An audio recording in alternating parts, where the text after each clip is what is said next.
துணிச்சல் மிக்கவர் என்பதை விட அந்த தனக்கு ஏற்பட போகின்ற பாதிப்புகளை எதிர்கொள்பவராக கூட இருந்திருந்தார். அலுவலகத்திலேயே விட்டு செல்ல வேண்டிய அதி உயர் ரகசிய ஆவணங்களை கூட வீட்டுக்கு எடுத்து சென்றிருந்தார். அது தொடர்பான விசாரணை நடந்த பொழுது தனக்கு அதை எடுத்து சென்றது ஞாபகம் இல்லை என்ற போன்ற செய்திகளை தெரிவித்திருந்தார். அல்லது நேற்று எல்லாம் அந்த டொனால்ட் ட்ரம்ப் அவர்கள் நீதிமன்றத்திலேயே தூங்கி விழுந்திருந்தார். என்றால் சில வேளைகளில் இந்த வழக்கில் இவர் தோற்றிருந்தால் இவர் இருந்த இடம் காணாமல் கூட தோற்று போயிருக்கலாம். உச்ச நம்பிக்கைக்குரிய தன்னுடைய தனிப்பட்ட வேலைகளை கவனித்து வந்த தனது வழக்கறிஞரையே அந்த பதவி என்று வரும் பொழுது அல்லது தான் தப்ப வேண்டும் என்று வரும் பொழுது அவரை கூட அவர் கைவிட்டுள்ளார். விவகாரத்தில் அமெரிக்க சட்ட வல்லுநர்கள் ஈடுபட்ட விதம் என்பது நிச்சயமாக ஒரு வித்தியாசமான ஒரு கோணத்தில் இந்த வழக்கை கொண்டு வந்து பல பிரச்சனைகளுக்கு உள்ளிட்ட ஒரு நபராக இருக்கின்ற டொனால்ட் ட்ரம்ப் அவர்களுக்கு முதலாய பிரச்சனையாக இந்த ஸ்டோமி டேனியல் அவர்கள் வழங்கிய பணம் தொடர்பான ஈடுபாடு ஏற்படுத்தி இருக்கின்றது. கொலம்பியா வீடியோ இப்பொழுது அறிமுகப்படுத்துகின்றது ஹை ஸ்பீட் இன்டர்நெட். தங்கு தடையின்றி துரித கதியில் இணைய இணைப்பின் மூலம் தொலைக்காட்சி நிகழ்ச்சிகளை இடைவிடாமல் பார்த்து மகிழலாம். சீப்பான இன்டர்நெட் மூலம் இதுவரை செழிப்படைந்த உங்களுக்கு இதோ குறைந்த கட்டணத்தில் சூப்பர் ஃபாஸ்ட் இன்டர்நெட். பிரம்டனில் பல் சமூகத்தினர் மத்தியில் நன்மதிப்பை பெற்ற தமிழர் ஸ்தாபனம் கொலம்பியா வீடியோ. இலக்கம் 144 கெனடி ரோடு, ஸ்வீட் 8, பிராம்டன். 9054568433. மற்றும் ஒரு கருத்துக்களம் நிகழ்ச்சியில் உங்கள் அனைவரையும் சந்திப்பதில் மிக்க மகிழ்ச்சி. இன்றைய தினமும் கருத்துக்களம் நிகழ்ச்சியில் எங்களுடைய கேள்விக்கான விரிவான விளக்கங்களை அளிப்பதற்காக எங்களுடன் இணைந்திருக்கின்றார் அரசியல் ஆய்வாளர் சுரேஷ் தர்மா அவர்கள். அவரையும் நிகழ்ச்சியில் இணைத்துக் கொள்ளலாம். வணக்கம் சுரேஷ் தர்மா அவர்களே. வணக்கம் அபி. வணக்கம் நேயர்களே. ஆமா, மீண்டும் ஒருமுறை உங்களை நிகழ்ச்சிக்கு வரவேற்கின்றோம். இன்றைய தினமும் சில கேள்விகளுடன் நாடும் நிகழ்ச்சியில் இணைந்திருக்கின்றேன். அந்த வகையில் நிகழ்ச்சியின் முதலாவது கேள்வியாக அமையவிருப்பது என்னவென்றால், டொனால்ட் ட்ரம்புக்கு எதிரான அந்த குற்ற விசாரணை, அதாவது அவர் ஒரு பெண்ணிடம் கொண்டிருந்த தொடர்பு தொடர்பாக தொடரப்பட்ட வழக்கின் குற்ற விசாரணைகள் இன்றைய தினம் இரண்டாவது நாளாக இடம்பெற்றன. இந்த விவகாரம் தற்பொழுது பொதுமக்கள் மத்தியில் பெரும் பேசு பொருளாக பேசப்பட்டு வருகின்றது. இது பற்றி சற்று கூறுங்கள். ஆமாம், இது பல ஆண்டுகளாக தொடர்ந்த அல்லது பல ஆண்டுகளாக இது பற்றி நாங்கள் அறிந்திருந்த விடயமாக இருந்தாலும் இப்பொழுது அது ஒரு குற்றவியல் விசாரணைக்கு உட்பட்டு கடந்த வருடமே அது தொடர்பாக தீர்மானிக்கப்பட்டிருந்தாலும் இப்பொழுது வழக்கு என்பது முன்னெடுக்கப்படுகின்றது. இதற்கான காரணம் இந்த ஸ்டோமி டேனியல் என்கின்ற பெண் 2006ஆம் ஆண்டில் இடம்பெற்ற ஒரு சம்பவம் தொடர்பாக குறிப்பாக 10 வருடங்கள் கழித்து ஒரு அவருடனான ஒரு ஒப்பந்தத்திற்கு அதன்படி அவருக்கு வழங்கப்பட்ட காசு என்பது $1,30,000 என்பதை அவர் தனது நிறுவனங்களின் கணக்கு வழிகாட்டல் முறைகேடு செய்தார் மற்றும் தேர்தல் தொடர்பான செலவுகளில் அவற்றை பூர்த்தினார். தனது வழக்கறிஞரான மைக்கேல் கோஹன் என்பவர் மூலம் இவ்வாறான செயற்பாட்டை செய்தார் என்பது கண்டுபிடிக்கப்பட்டு குற்றவியல் விசாரணையாக நடைபெறுகின்றது. இந்த சிவில் வழக்கு என்பது சாதாரணமான வழக்குகளாக இருந்தாலும் குற்றவியல் விசாரணை என்பது நிச்சயமாக ஒரு மாற்றத்தை ஏற்படுத்தக்கூடியது. அதிலும் குறிப்பாக இந்த விவகாரத்தின் பொழுது இந்த பெண் இவர் மீதான குற்றச்சாட்டை கூறிய பொழுது இவரது பணம், மற்றது பலம், மற்றது ஜனாதிபதியாக போகின்ற அளவிற்கான ஆதரவு போன்றவையெல்லாம் கருத்தில் எடுக்கப்பட்டு அவர் வெற்றி பெற மாட்டார் என்கின்ற ஒரு கருத்தை அங்கு இருந்த பொழுதிலும் இந்த விவகாரத்தில் அமெரிக்க சட்ட வல்லுநர்கள் ஈடுபட்ட விதம் என்பது நிச்சயமாக ஒரு வித்தியாசமான ஒரு கோணத்தில் இந்த வழக்கை கொண்டு வந்து இன்று அவருக்கு இருக்கின்ற பல தலையீடுகளில் ஒரு முதலாய தலையீடியாக இது மாறி இருக்கின்றது. இதேவேளை அவர் இப்பொழுது ஒரு சுமார் $450 மில்லியன் பிணையில் வேறொரு வழக்கில் இருக்கின்றார். அந்த வழக்கு என்பது இன்னும் நடைபெறவில்லை. அதை நடைப்பதற்கான திகதியை கூட பிற்போடும் படியாக கேட்கின்றார்கள். இவ்வாறாக ஒரு பல பிரச்சனைகளுக்கு உள்ளிட்ட ஒரு நபராக இருக்கின்ற டொனால்ட் ட்ரம்ப் அவர்களுக்கு முதலாய பிரச்சனையாக இந்த ஸ்டோமி டேனியல் அவர்கள் ட்ரம்புக்கு வழங்கிய பணம் தொடர்பான ஈடுபாடு ஏற்படுத்தி இருக்கின்றது. இது நிச்சயமாக ஒரு மாற்றத்தை ஏற்படுத்தும்.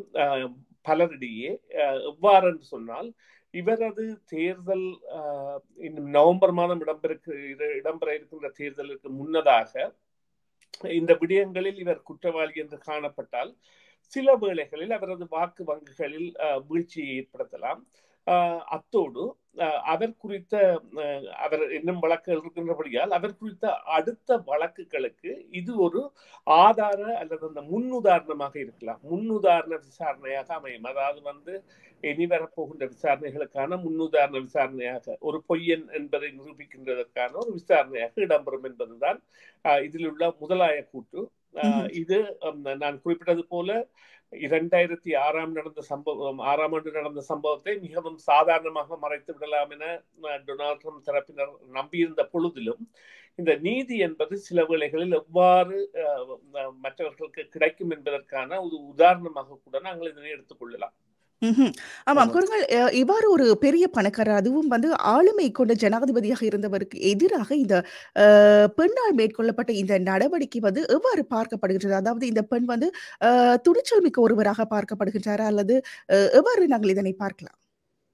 நிச்சயமாக துணிச்சல் மிக்கவர் என்பதை விட அந்த தனக்கு ஏற்பட போகின்ற பாதிப்புகளை எதிர்கொள்பவராக கூட இருந்திருந்தார். அதற்கான காரணம், தான் பொருதுகின்ற அல்லது மோதுகின்றவர் ஒரு பெரிய பணக்காரன், அதாவது அமெரிக்காவின் பெரிய பணக்காரர்களில் ஒருவர், அதை விட ஜனாதிபதியாக வரப்போகின்றவர், ஜனாதிபதி தேர்தலில் நிற்கின்றார் என்பதை எல்லாம் மறைந்து அதற்கான அழுத்தங்கள் என்பன பல வகைகளாலும் கொடுக்கப்படும். ஆனால் நீதி வெல்லும், யாருமே சட்டத்திற்கு மேலில்லை என்பதை தான் நம்பியதாக அவர் கொடுத்த செவிகளில் கூறியிருந்தார்.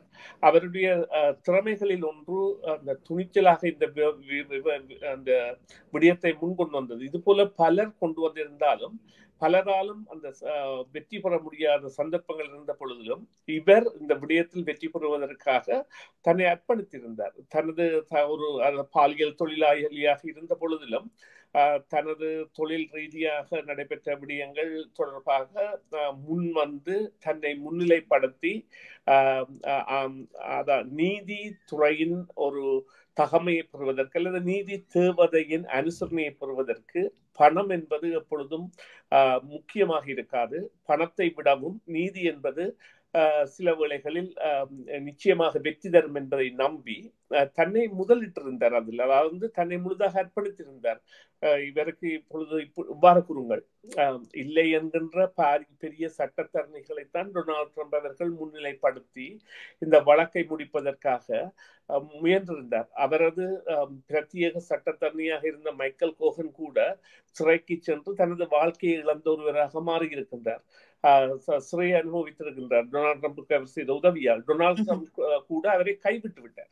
அதாவது தன்னுடைய உச்ச நம்பிக்கைக்குரிய தன்னுடைய தனிப்பட்ட வேலைகளை கவனித்து வந்த தனது வழக்கறிஞரையே அந்த பதவி என்று வரும் பொழுது அல்லது தான் தப்ப வேண்டும் என்று வரும் பொழுது அவரை கூட அவர் கைவிட்டு விட்டார்.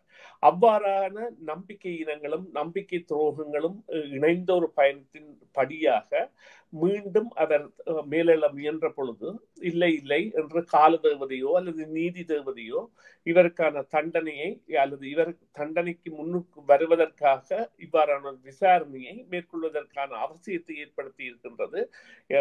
அதை ஏற்படுத்திய பெருமை என்று நீங்கள் கேட்ட கேள்வியில் அதாவது துணிச்சலானவரா என்றால் துணிச்சலானவர் என்றால் சில வேளைகளில் இந்த வழக்கில் இவர் தோற்றிருந்தால் இவர் இருந்த இடம் காணாமல் கூட தோற்று போயிருக்கலாம், அல்லது நெருக்கடிகளுக்கு உள்ளாகி இருக்கலாம், அல்லது அந்த அவருடைய ஆதரவு தளங்களால் ஒரு ஆதரவு, அதாவது ஜனாதிபதி வேட்பாளராக நிற்பவர் என்பதற்கான ஆதரவு புலம் என்பது இருக்கின்றது. அவ்வாறான ஆதரவாளர்களின் நெருக்குதலுக்கு உள்ளாகி இருக்கலாம், அல்லது அவ்வாறான ஆதரவாளர்களின் தாக்குதல்களுக்கும் மறைமுக சமூக வழி தாக்குதல்கள் போன்றவற்றிற்கெல்லாம் உள்ளாகி இருக்கலாம். அவற்றையெல்லாம் துணிவோடு எதிர்கொள்வேன் என்று அவர் நின்றபடியால் இன்று இந்த நிலை சாத்தியப்பட்டிருக்கின்றது என்றுதான் கூற வேண்டும்.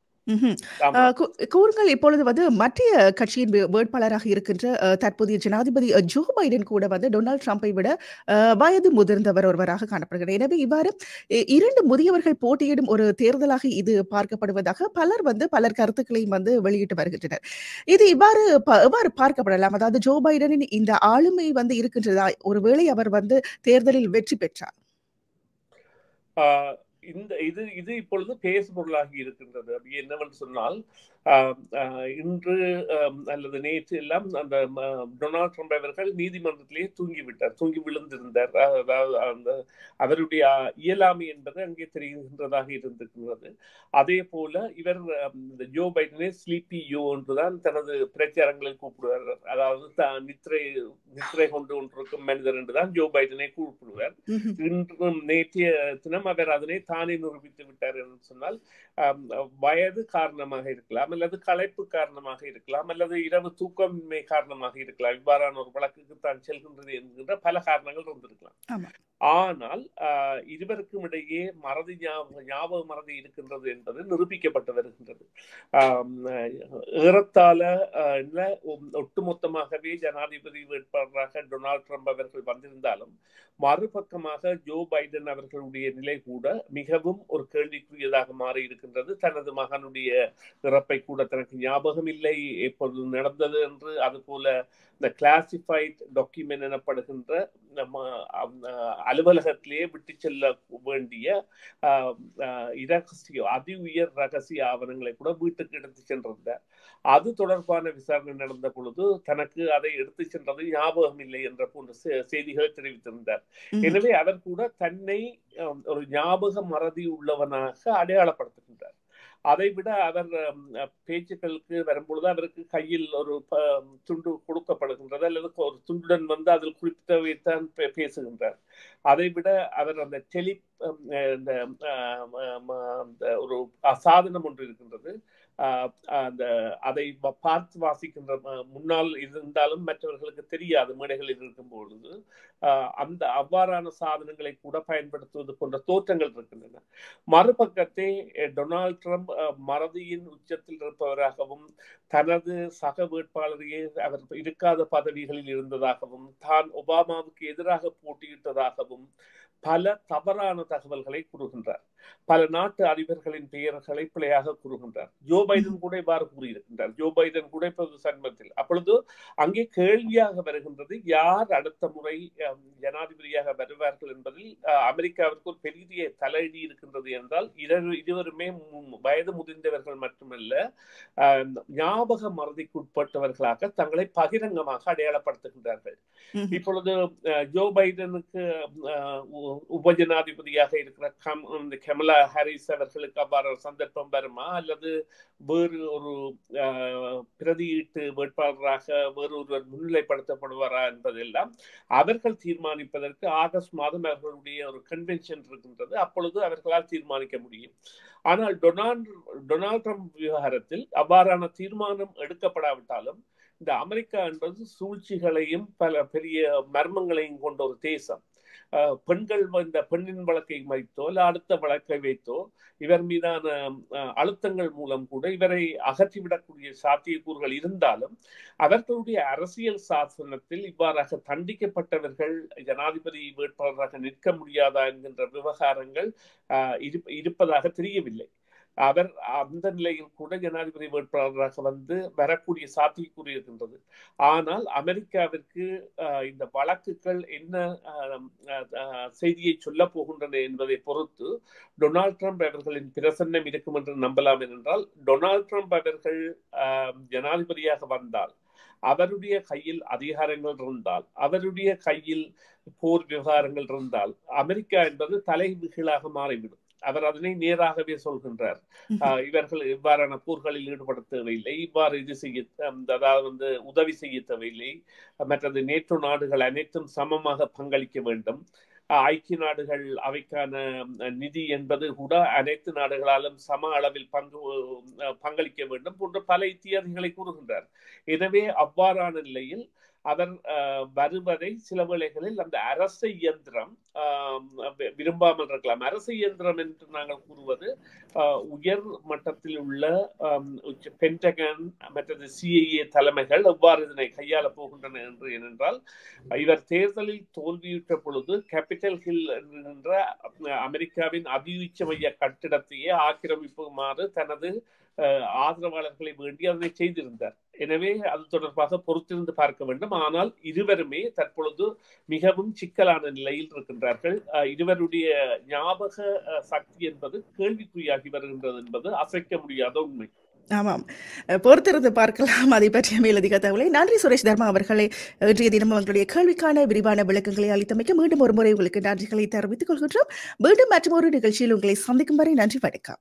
நன்றி அபி, நன்றி நேயர்களே. மீண்டும் ஒரு நிகழ்ச்சியில் சந்திப்போம்.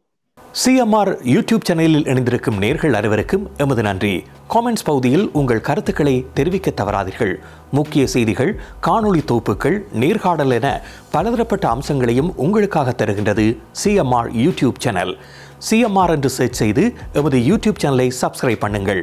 உங்கள் உற்றார் உறவினர் நண்பர்களோடும் இந்த காணொளி தொகுப்புகளை பகிர்ந்து கொள்ளுங்கள்.